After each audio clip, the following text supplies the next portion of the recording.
ప్రభునందు పిల్లల మీ అందరికీ ప్రభు యేసు క్రీస్తు పరిశుద్ధుల నామములో వందనాలు. అలాగే పరిశుద్ధుడైన దేవుని నోటి నుండి వచ్చినటువంటి అనేకమైన మాటలు, ఒక మాటను బట్టి దేవుడు నన్ను నేను ముందుకు తీసుకొచ్చినందుకు ఆయనకి నేను కృతజ్ఞతలు.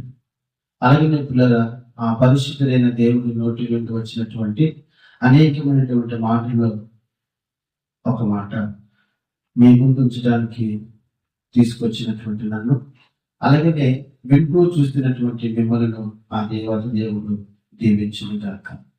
ఆమేన్. పిల్లరా, దేవుని మహాకృపలో ఈ భాషల గురించి కాస్త సంఘంలో గలిబిలి అవుతున్నది.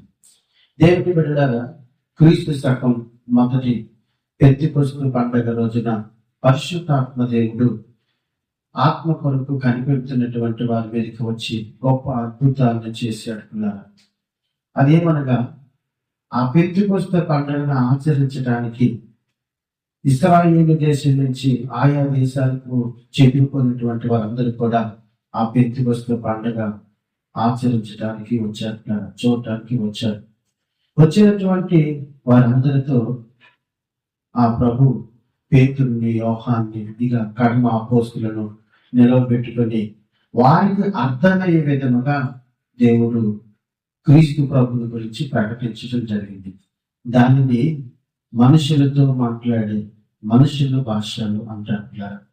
మనుషులతో దేవుడు మాట్లాడాడు. వారు భాషలతోనే, వారికి వచ్చినటువంటి భాషతోనే దేవుని సువార్తను వారు విన్నారంట. అందుకని దీనిని మనుషుల భాషలకు అంటారు. మనుషుల భాషలు. ఈ భూమి మీద ఎన్నో భాషలు ఉన్నాయి.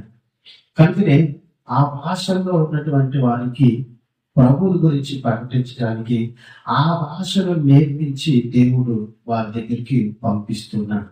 ఉదాహరణకి విలియం కేర్ అనే భక్తుడు, మరి కొన్ని ఆయన మన భారతదేశంలో ఉన్నటువంటి వ్యక్తి కాకపోయినా వేరే పరాయి దేశంలో ఉన్నటువంటి వ్యక్తి అయినప్పటికీ ప్రభు తన మీద పెట్టిన భారాన్ని బట్టి భారతదేశానికి వచ్చి కొన్ని భాషలు నేర్చుకొని ఆ భాషల్లోనే, వారి భాషల్లోనే వారికి క్రీస్తుని గురించి ప్రకటించాలని నేను విన్నాను పిల్లరా.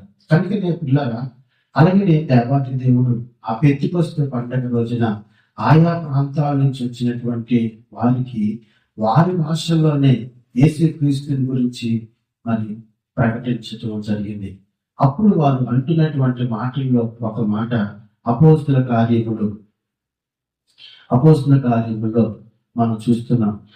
దీని గురించి చాలా మంది చాలా రకాలుగా మాట్లాడుకుంటున్నారు. కనుకనే సంఘంలో దేవుని బిడ్డ మనుషులతో మాట్లాడే భాషలు ఉన్నాయి, అలాగే దేవదూత భాషలు కూడా ఉన్నాయని సత్యాన్ని మొదట మనం తెలుసుకోవాలి, సంఘానికి తెలియపరచాలి. ఇక్కడ మరి అపోస్తుల ద్వారా మాట్లాడినటువంటి భాషలు ఏ భాషలు అంటే దేవదూత భాషలు కాదు, మనుషుల భాషలు. ప్రపంచంలో ఎన్నో భాషలు ఉన్నాయి. అలాగే ఆ పెంతెకొస్తు పండుగను చూడటానికి ఆచరించడానికి వచ్చినటువంటి వారితో వారికి అర్థమైన భాషలు చూడండి, ఇలాగ రాయబడి ఉన్నది. రెండవ అధ్యాయంలో చక్కని మాట రాయబడింది. దేవుని బిడ్డలారా, 6వ వచనం, ఈ శబ్దము కలుగుగా జనులు గుంపులలో కూడి వచ్చి ప్రతి మనుషుడు తన స్వభాషతో వారు మాట్లాడు విని కలవడం. దేవుని వారి భాషలతో మాట్లాడంట. దీనిని మనుషుల భాషలు అంటారు. కనుక మనుషుల భాషలు ఉన్నాయి, అలాగే దేవదూత భాషలు ఉన్నాయి. కనుకనే దేవుని బిడ్డలారా, ఈ రెండు విషయంలో డిఫరెన్స్ మనం తెలియకపోతే మనము భిన్నాభిప్రాయాలకు వెళ్ళిపోతాం. కనుకనే యేసుక్రీస్తు ప్రభు వారి యొక్క రక్తం ఇచ్చి కొనబడినటువంటి సంఘంలో మనుషుల భాషలు ఉన్నాయి, అలాగే దేవదూతల భాషలు ఉన్నాయి.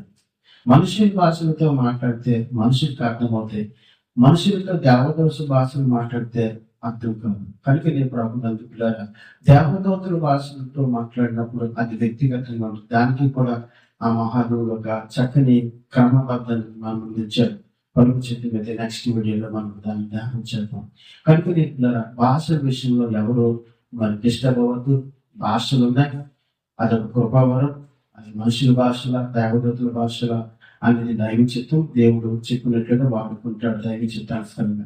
ఈ సత్యాన్ని గ్రహించి మనలో ఉన్న భిన్నాభిప్రాయం తొలగించుకొని మనందరము సమాధానముగా కలిగి క్రీస్తు ప్రభువును ప్రకటిద్దాం. దేవుడి మాటలు దీవించిన కాక. మీ అందరికీ వందనాలు. దేవుడు మనం దీవించి ఆశీర్వదించిన కాక.